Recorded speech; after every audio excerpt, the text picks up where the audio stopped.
بسم اللہ الرحمن الرحیم۔ بسم اللہ الرحمن الرحیم۔ الدعاء لرد الضالہ، گم شدہ چیز واپس پانے کے لیے دعا۔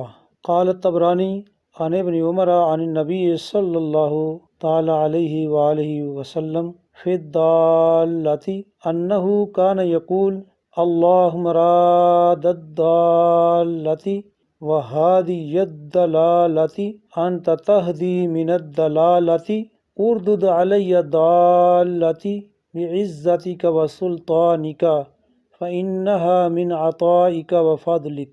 المعجم الکبیر والصغیر۔ ابن عمر رضی اللہ تعالیٰ عنہما فرماتے ہیں کہ نبی کریم صلی اللہ تعالی وسلم کسی چیز کے گم ہونے پر یہ دعا پڑھتے تھے: یا اللہ، اے گمشدہ چیز کے لٹانے والے، گمراہوں کو راستہ دکھانے والے، تو ہی گمراہی میں راستہ دکھاتا ہے، میری کھوئی ہوئی چیز اپنی عزت اور سلطنت کے وسیلہ سے لٹا دے، کیونکہ وہ تیری ہی عطا اور تیرا ہی فضل ہے۔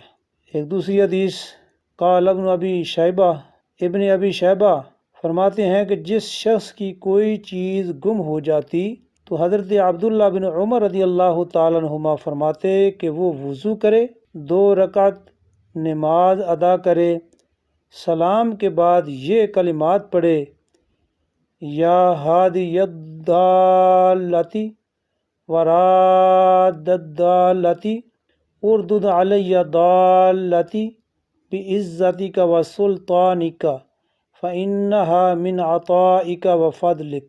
مصنف ابن ابی شیبہ۔ گم شدہ چیز کے بارے میں یہ دعا بھی حضرت عبداللہ بن عمر رضی اللہ تعالیٰ عنہما سے منقول ہے: اللہم رب الضالۃ ہادی الضالۃ تہدی من الضلالۃ رد علی ضالۃ بقدرتک وسلطانک من عطائک وفضلک۔ الدعوۃ الکبیر للبیہقی۔